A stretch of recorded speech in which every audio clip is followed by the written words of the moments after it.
ओम शांति। चारों ओर से अपने मन को समेटकर मन की यह ड्रिल करें। मैं आत्मा अभी अभी साकार स्वरूप में हूँ और अभी अभी इस साकार स्वरूप से फरिश्ता स्वरूप का अनुभव करें। मेरा लाइट का शरीर है, संपूर्ण रूप है और अभी अभी ज्योतिर्बिंदु। गहरी शांति का अनुभव करें। फिर मैं आत्मा साकार शरीर में आई, फिर फरिश्ता, फिर बिंदु। सब संकल्पों को समाकर बिंदु बन जाएं।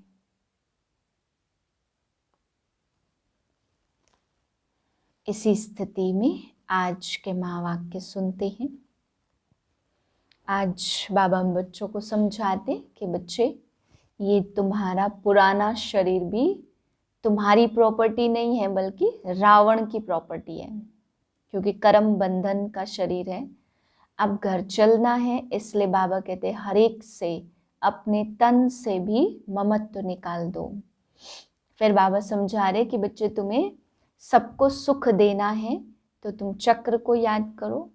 तुम्हें शांति का दान देना है तो बाबा कहते तुम बाप की याद में अशरीरी होकर के बैठो। जितना जितना इस बात की प्रैक्टिस करेंगे तो बाबा कहते सुबह सुबह उठ करके कर सकते, सारे विश्व को सुख और शांति का दान दो।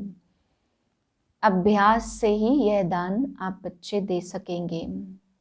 फिर बाबा समझा रहे कि बच्चे, इस दुनिया में ये जो जंगल है पुराना, कांटों का जंगल, इसको आग लगनी है। बाबा कहते थोड़ी थोड़ी बात में कितना गुस्सा हो जाते हैं, एक दो को मारने में देरी नहीं करते।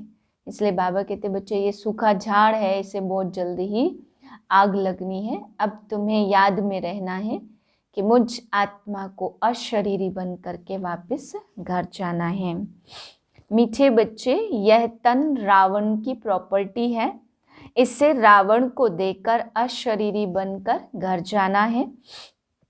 इसलिए इससे ममत्व निकाल दो। प्रश्न है, सारी सृष्टि को शांति और सुख का दान देने की विधि क्या है? उत्तर है, सवेरे सवेरे उठ अशरीरी होकर बाप की याद में बैठना। यह है विश्व को शांति का दान देने की विधि। और स्वदर्शन चक्र फिराना, यह है सुख का दान देने की विधि। ज्ञान और योग से ही तुम एवर हेल्दी और वेल्दी बन जाते, सृष्टि नई हो जाती है। गीत है, मुझे अपनी शरण में ले लो राम। ओम शांति। यह भगत भक्ति मार्ग में गीत गाते कि हे राम अपनी शरण में ले लो। अंग्रेजी में कहते कि एस्लम में ले लो। हिंदी अक्षर शरणागति है। भक्त गाते हैं क्योंकि रावण राज्य है, रावण को जलाते भी हैं, इससे भी सिद्ध है रावण का राज्य है। इसका भी अर्थ कोई समझते नहीं है। रावण का विनाश करने के लिए दशहरा करते, यह भी एक निशानी है। अभी संगम है तो इस समय ही सब राम की शरण में गए होंगे और रावण का विनाश किया होगा। पास्ट में जो होकर जाते उनका फिर नाटक दिखाते। तुम बच्चे जानते हो, हम अभी रावण की जेल से निकल राम की एस्लम में आए हैं। राम राज्य में रावण राज्य हो नहीं सकता और रावण राज्य में राम का राज्य नहीं हो सकता। गाया भी जाता, आधा कल्प राम राज्य और आधा कल्प रावण राज्य। राम राज्य सतयुग और त्रेता को कहेंगे। तुम जानते हो हम अभी राम की शरण में हैं। यह सारी दुनिया एक टापू है, चारों तरफ पानी है और बीच में है टापू। बड़े बड़े टापू में फिर छोटे छोटे टापू भी हैं। अब तुम बच्चों की बुद्धि में है तो रावण राज्य सारी दुनिया पर है। कब से शुरू होता समझाया जाता आधा आधा है। राम राज्य में सुख और रावण राज्य में दुख। सतयुग त्रेता में भक्ति का नाम निशान भी नहीं। फिर आधा कल्प भक्ति मार्ग चलता। द्वापर और कलयुग में भक्ति दो प्रकार की है। द्वापर में पहले पहले अव्यभिचारी भक्ति होती है, कलयुग में व्यभिचारी भक्ति बन जाती। अभी तो देखो कच्छ मच्छ आदि सबकी भक्ति करते रहते हैं। इन स्टेजेस से पास होना है। बाप समझाते तुमने अभी राम अथवा शिव बाबा की गोद ली है। ईश्वर को बाबा कहते जब वह फादर है, फिर फादर को सर्वव्यापी कहना यह कहाँ सुना। कहेंगे फलाने शास्त्र में भगवान व्यास ने लिखा है। बाप समझाते सर्वव्यापी के ज्ञान से तुमको कुछ भी फायदा नहीं हुआ। सदगति देने वाला जरूर कोई चाहिए, वह जरूर दूसरा होगा। सदगति देते ही है गॉड फादर। यह तुम्हारा ईश्वरी जन्म है। यह संगम का टाइम दिन व रात में नहीं गिना जाता। यह छोटा सा संगम जबकि दुनिया बदलनी है। आयरन एज से बदल गोल्डन एज होती।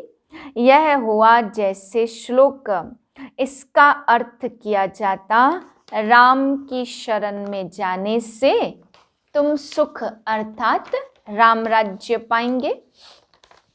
एक कहानी भी है ना, पहले तुम सुख चाहते हो या दुख, तो बोला सुख, क्योंकि सुख में फिर यमदूत लेने ही नहीं आएंगे। परंतु अर्थ नहीं समझते। बाप बैठ अच्छी रीति समझाते। तुम्हारी बुद्धि में है हमारा देवी देवता कुल बहुत ऊंचा था। पहले ब्राह्मण कुल होता और फिर देवता बनते, फिर क्षत्रिय वैश्य शूद्र बनते। तुम जानते हो हमने ही इन वर्णों से पास किया है। अभी बाप आकर के समझाते तुम अभी ब्राह्मण बने हो। आत्मा परमात्मा अलग रहे बहुकाल। यह बात सिद्ध कर बतानी है। पहले पहले देवी देवता ही भारत में थे। भारत गोल्डन एज था। चक्र पर समझाना बड़ा सहज है। बाबा डायरेक्शन देते प्रदर्शनी में ऐसे ऐसे मत ऐसे समझाओ। इस समय जबकि हमको नई दुनिया में जाना है तो बाप कहते बच्चे यह पुरानी दुनिया है। इस पुरानी दुनिया पुराने शरीर के जो भी संबंधी हैं उनका तुम बुद्धि से त्याग करो। बुद्धि से नए घर का आह्वान किया जाता। बाप कहते अपने को आत्मा समझो। तुम असल में मुक्ति धाम के रहने वाले हो, जहाँ से तुम अशरीरी आए थे और फिर अशरीरी होकर जाना है। सिर्फ कब आना कब जाना यह चक्र समझना है। बरोबर देवी देवता धर्म के ही यहाँ आते और फिर नंबरवार आते जाते हैं। यह तन रावण की प्रॉपर्टी है तो यह रावण को देकर जाना है। यह सब कुछ यहाँ ही विनाश होता। तुम अशरीरी होकर चलो ना। बाप कहते मैं लेने आया हूँ। बाबा कितना सहज कर समझाते हैं। फिर धारणा भी नहीं होगी। फिर जाकर औरों को समझाना चाहिए। तुम गारंटी करते हो बाबा हम सुनकर फिर सुनाएंगे भी। जिनको यह प्रैक्टिस होगी वह सुना सकेंगे। तुम जानते हो हमको इस दुनिया को पवित्र बनाना है।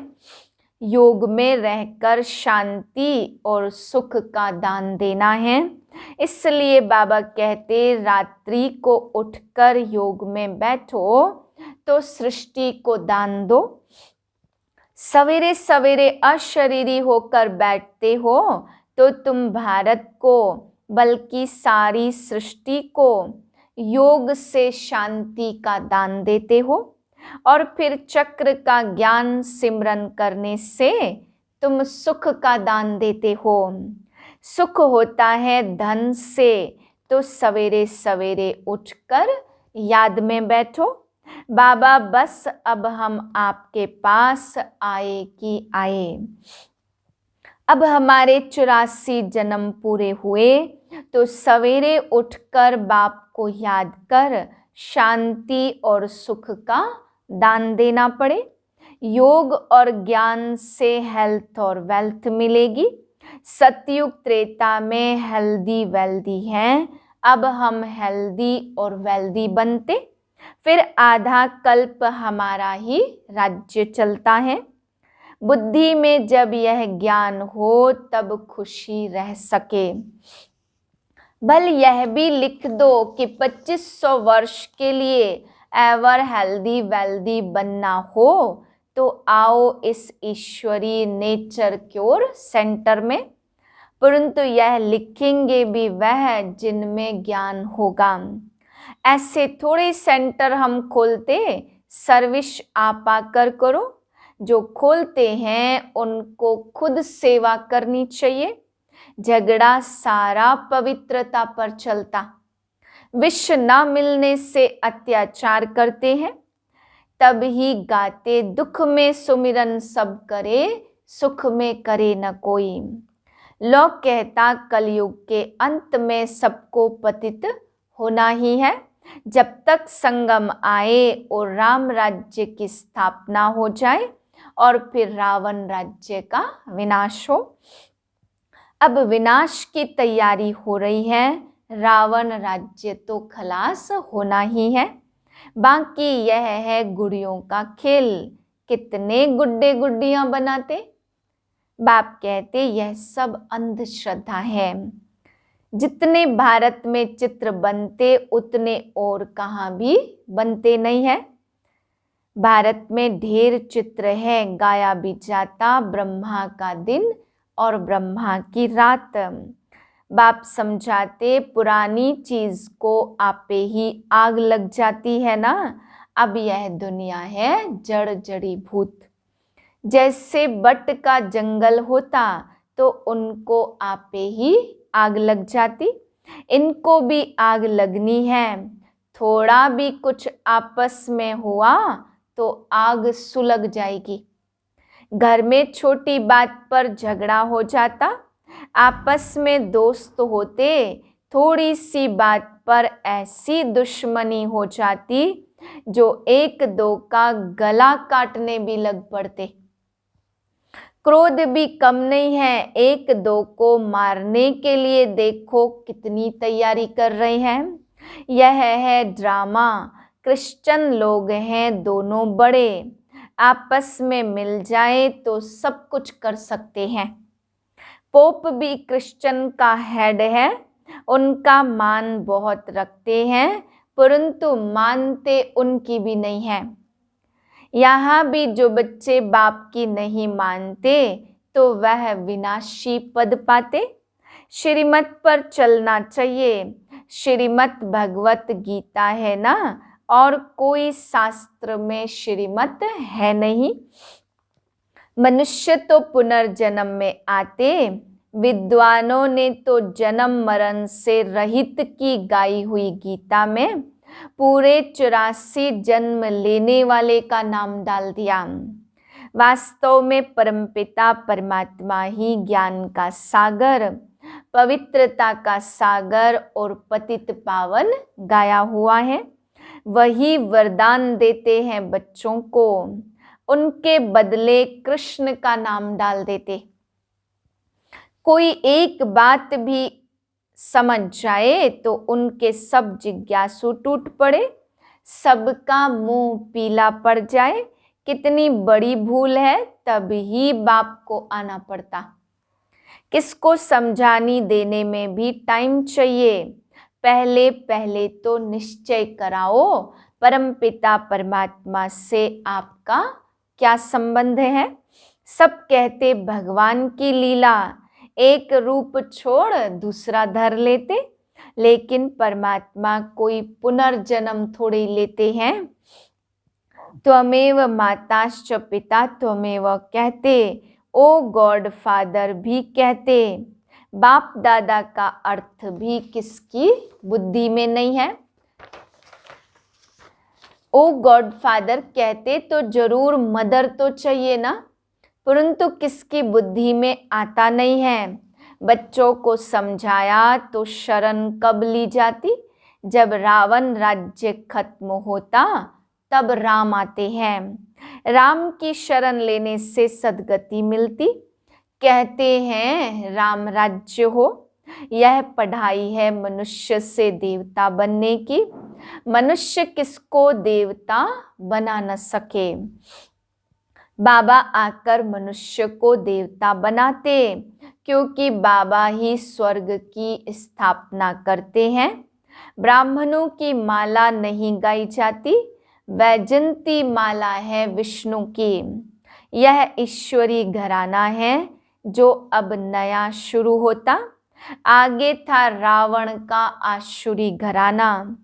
रावण को असुर कहा जाता। यह कंस जरासंधी नाम सब अभी सिद्ध होते हैं।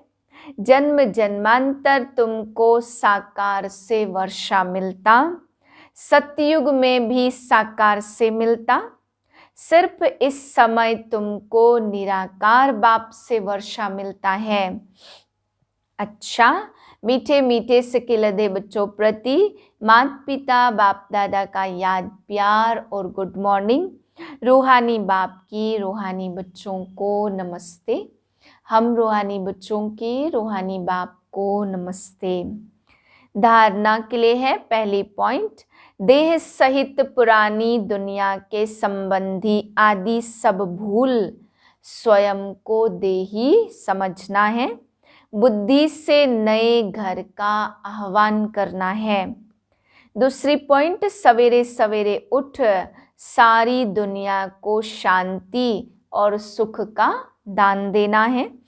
वरदान है आकारी और निराकारी स्थिति के अभ्यास द्वारा हलचल में भी अचल रहने वाले बाप समान भाव। जैसे साकार में रहना नेचुरल हो गया, ऐसे मैं ही आकारी फरिश्ता हूँ और निराकारी श्रेष्ठ आत्मा हूँ। यह दोनों स्मृतियाँ नेचुरल हो, क्योंकि शिव बाप है निराकारी और ब्रह्मा बाप है आकारी। अगर दोनों से प्यार है तो समान बनो। साकार में रहते अभ्यास करो, अभी अभी आकारी और अभी अभी निराकारी, तो यह अभ्यास ही हलचल में अचल बना देगा। स्लोगन है, दिव्य गुणों की प्राप्ति होना ही सबसे श्रेष्ठ प्रभु प्रसाद है। आज की पॉइंट है, लवलीन स्थिति का अनुभव करो। जो प्यारा होता उसे याद नहीं किया जाता, उसकी याद स्वतः आती है। सिर्फ प्यार दिल का हो, सच्चा हो और निस्वार्थ हो। जब कहते हो मेरा बाबा प्यारा बाबा, तो प्यारे को कभी भूल नहीं सकते। और निस्वार्थ प्यार सिवाय बाप के किसी आत्मा से मिल नहीं सकता। इसलिए कभी मतलब से याद नहीं करो, निस्वार्थ प्यार में लवलीन रहो। ओम शांति।